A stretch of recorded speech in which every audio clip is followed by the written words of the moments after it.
Good morning, friends. My name is Andy Maddock, and I've been asked by your teacher to read Apollo by Chimamanda Ngozi Adichie, as written on April 6, 2015, and published April 13, 2015 in New Yorker magazine. That you might follow along, I'm going to share my screen with you so that you can see Chimamanda's words here. Again, Apollo. Twice a month, like a dutiful son, I visited my parents in Enugu, in their small, overfurnished flat that grew dark in the afternoon. Retirement had changed them, shrunk them. They were in their late 80s, both small and mahogany skinned, with a tendency to stoop. They seemed to look more and more alike, as though all the years together had made their features blend and bleed into one another. They even smelled alike. A menthol scent from the green vial of Vicks Vapo Rub they passed to each other, carefully rubbing a little in their nostrils and on aching joints. When I arrived, I would find them either sitting out on the veranda overlooking the road or sunk into the living room sofa watching Animal Planet. They had a new, simple sense of wonder. They marveled at the wiliness of wolves, laughed at the cleverness of apes, and asked each other, Ifukwa, did you see that? They had, too, a new baffling patience for incredible stories. Once my mother told me that a sick neighbor in Aba, our ancestral hometown, had vomited a grasshopper, a living, writhing insect, which she said was proof that wicked relatives had poisoned him. Somebody texted us a picture of the grasshopper, my father said. They always supported each other's stories. When my father told me that Chief Okeke's young house help had mysteriously died, and the story around town was that the chief had killed the teenager and used her liver for money-making rituals, my mother added, they say he used the heart, too. 15 years earlier, my parents would have scoffed at these stories. My mother, a professor of political science, would have said nonsense in her crisp manner. And my father, a professor of education, would merely have snorted. The story's not worth the effort of speech. It puzzled me that they had shed those old selves and become the kind of Nigerians who told anecdotes about diabetes cured by drinking holy water.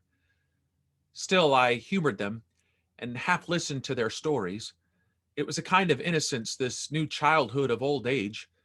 They had grown slower with the passing years, and their faces lit up at the sight of me, and even their prying questions. When will you give us a grandchild?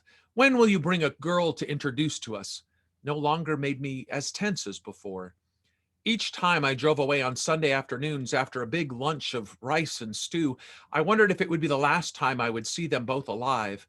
If before my next visit I would receive a phone call from one of them telling me to come right away.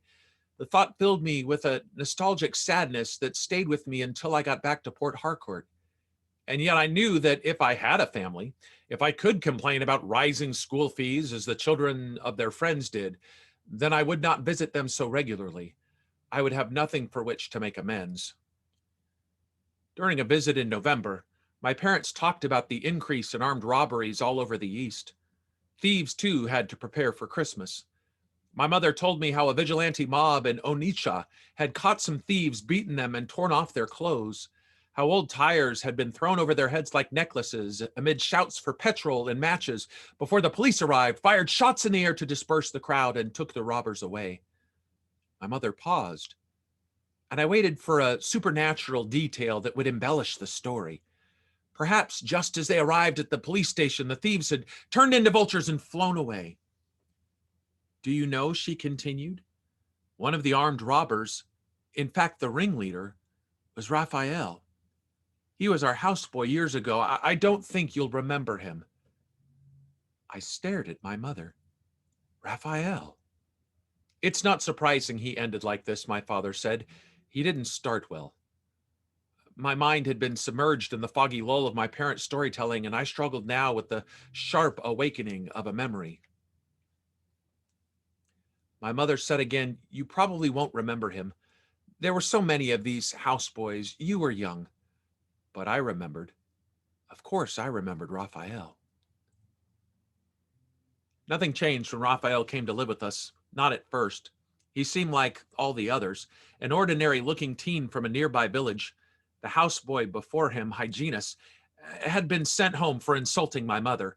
Before hygienist was John, whom I remembered because he had not been sent away. He had broken a plate while washing it, and fearing my mother's anger, had packed his things and fled before she came home from work.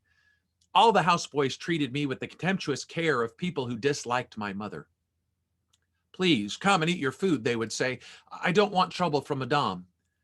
My mother regularly shouted at them for being slow, stupid, hard of hearing. Even her bell ringing, her thumb resting on the red knob, the shrillness searing through the house, sounded like shouting. How difficult it could be to remember to fry the eggs differently, my father's plain and hers with onions, or to put the Russian dolls back on the same shelf after dusting, or to iron my school uniform properly. I was my parents' only child, born late in their lives. When I got pregnant, I thought it was menopause, my mother told me once. I must have been around 8 years old and did not know what menopause meant. She had a brusque manner, as did my father. They had about them the air of people who are quick to dismiss others.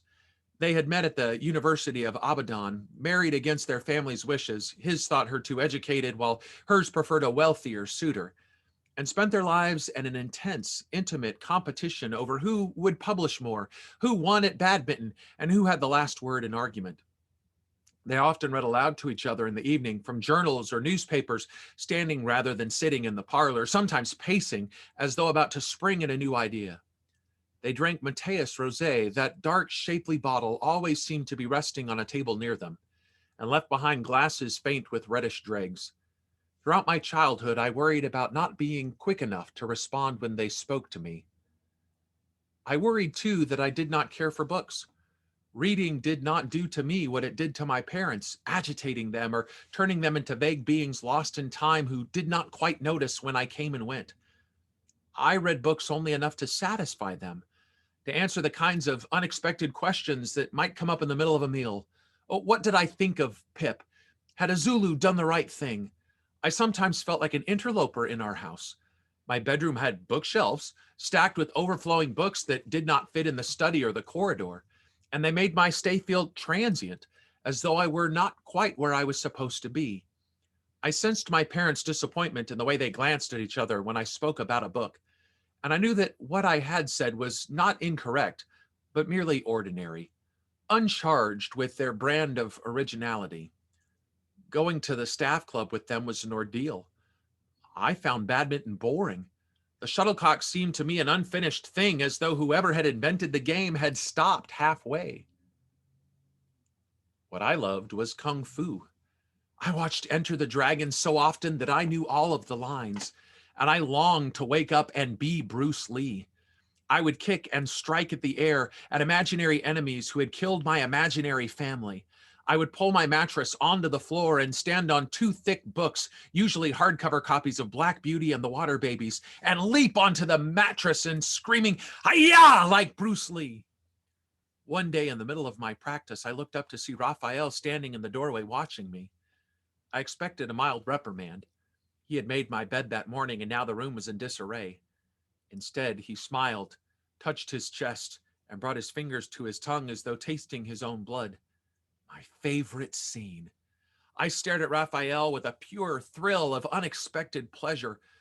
I watched the film in the other house where I worked, he said. Look at this. He pivoted slightly, leapt up and kicked, his legs straight and high, his body all taut grace. I was 12 years old and had until then never felt that I recognized myself in another person.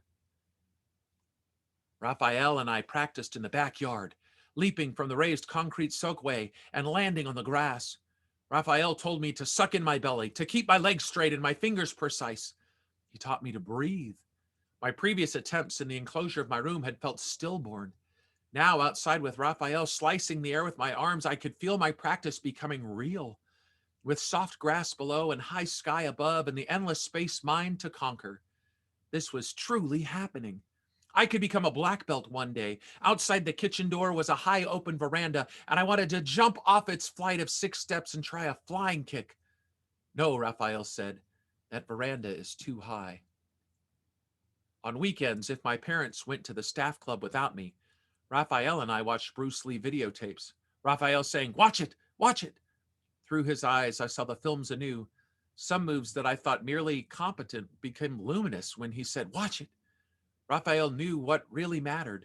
His wisdom lay easy on his skin. He rewound the sections in which Bruce Lee used a nunchuck and watched unblinking, gasping at the clean aggression of the metal and wood weapon. "I wish I had a nunchuck," I said. "It's very difficult to use," Raphael said firmly, and I felt almost sorry to have wanted one. Not long afterward, I came back from school one day and Raphael said, "See?" From the cupboard, he took out a nunchuck. Two pieces of wood cut from an old cleaning mop and sanded down, held together by a spiral of metal springs. He must have been making it for at least a week in his free time after his housework. He showed me how to use it. His moves seemed clumsy, nothing like Bruce Lee's. I took the nunchuck and tried to swing it, but only ended up with a thump on my chest. Raphael laughed. "You think you can just start like that?" he said. "You have to practice for a long time." At school, I sat through classes thinking of the wood smoothness in the palm of my hand. It was after school with Raphael that my real life began. My parents did not notice how close Raphael and I had become.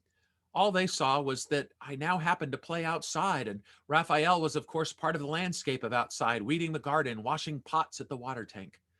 One afternoon, Raphael finished plucking a chicken and interrupted my solo practice on the lawn. "Fight!" he said. A duel began, his hands bare, mine swinging my new weapon. He pushed me hard. One end hit him on the arm, and he looked surprised and then impressed, as if he had not thought me capable. I swung again, and he feinted and dodged and kicked, and time collapsed. In the end, we were both panting and laughing. I remembered even now very clearly the smallness of his shorts that afternoon and how his muscles ran wiry like ropes down his legs. On weekends, I ate lunch with my parents. I always ate quickly, dreaming of escape and hoping that they would not turn to me with one of their test questions. At one lunch, Raphael served white discs of boiled yam on a bed of greens, and then cubed pawpaw and pineapple. "The vegetable was too tough," my mother said. "Are we grass-eating goats?" She glanced at him. "What is wrong with your eyes?" It took me a moment to realize that this was not her usual figurative lambasting. "What is that big object blocking your nose?" she would ask if she noticed a smell in the kitchen that he had not.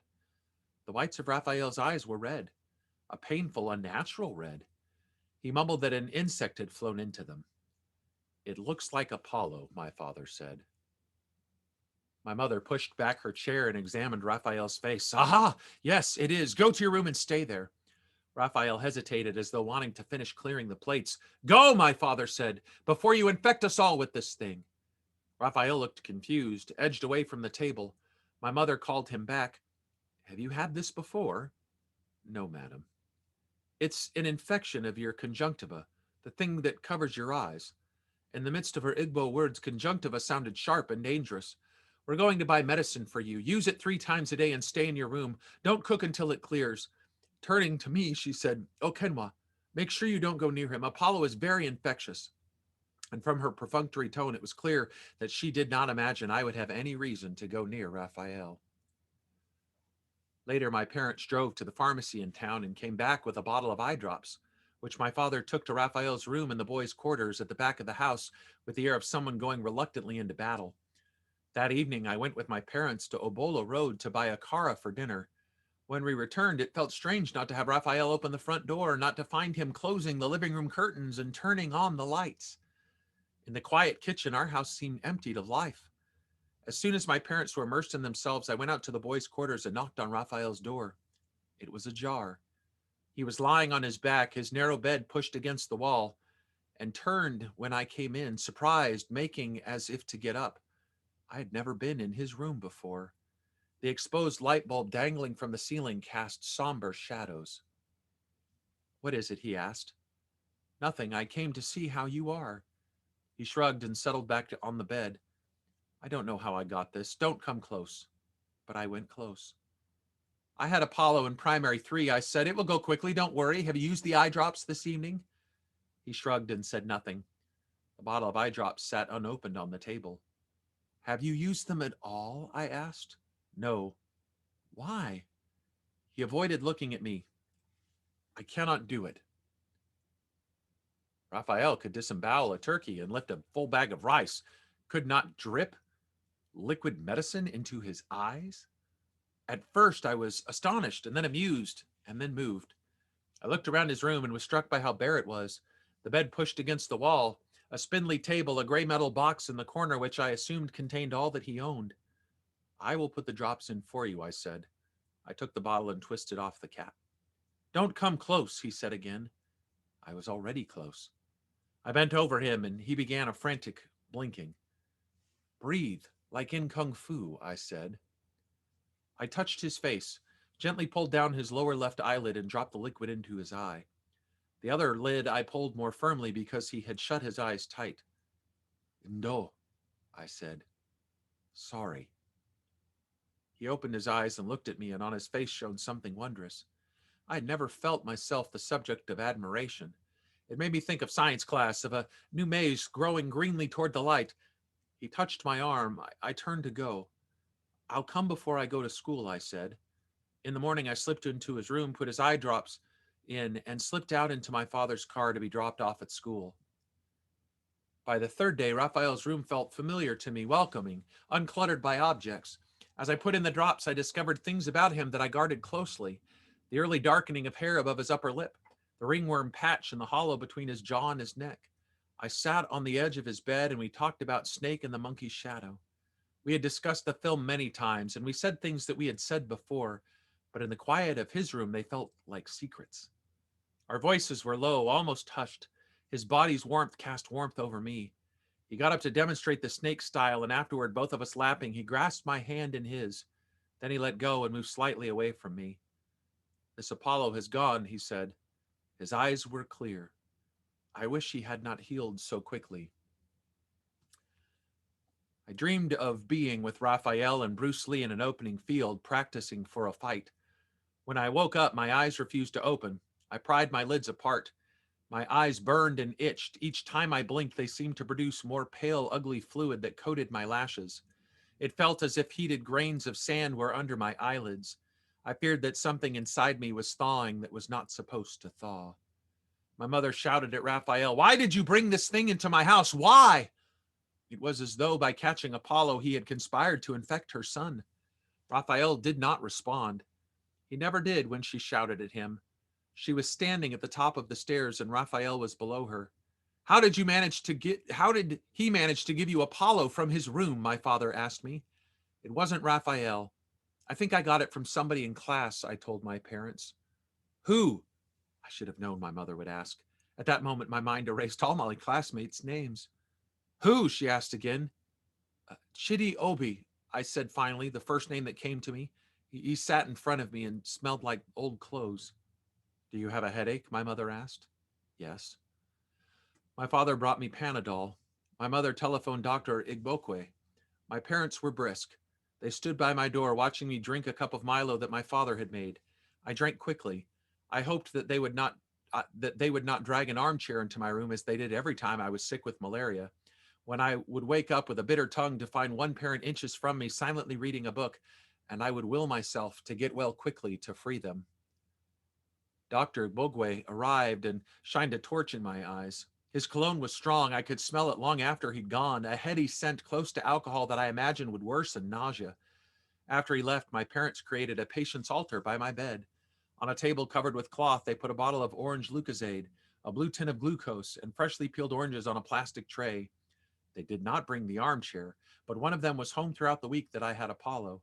They took turns putting in my eye drops, my father more clumsily than my mother, leaving sticky liquid running down my face. They did not know how well I could put the drops in myself.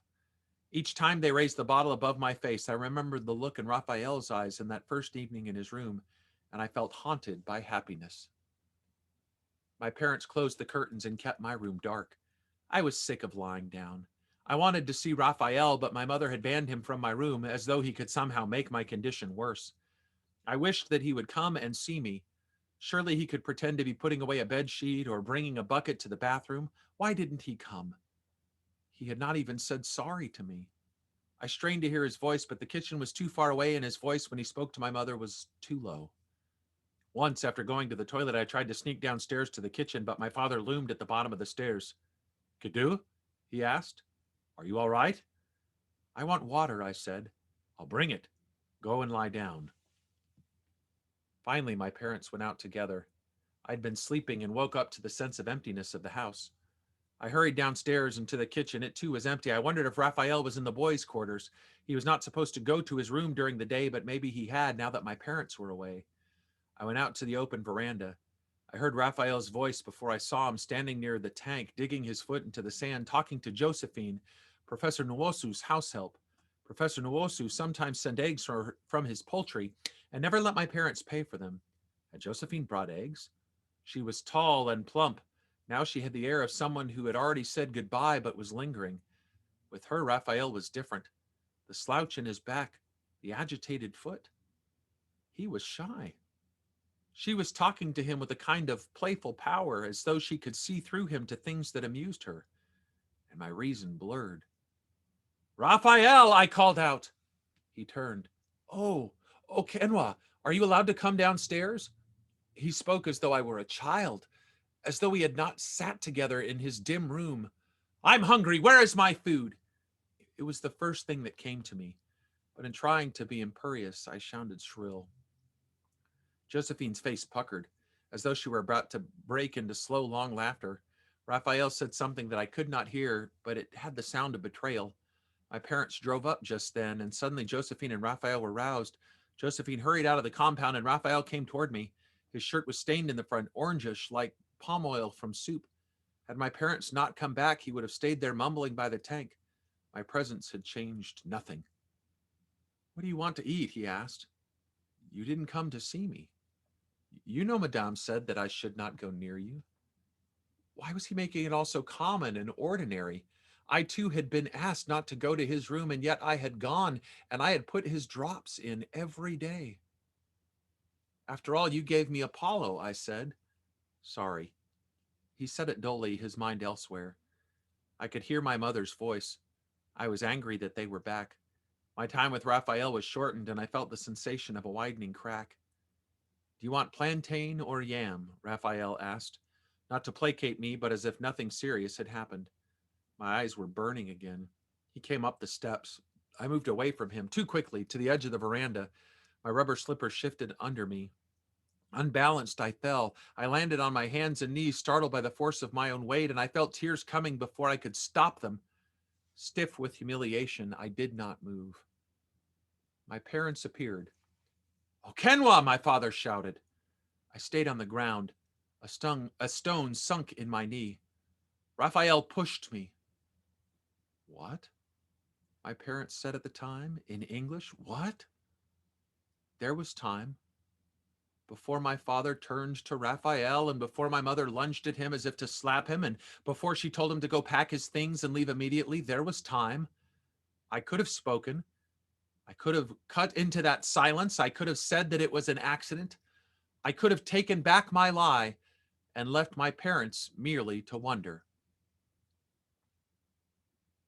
Apollo by Chimamanda Ngozi Adichie, as published in New Yorker Magazine, April 2015.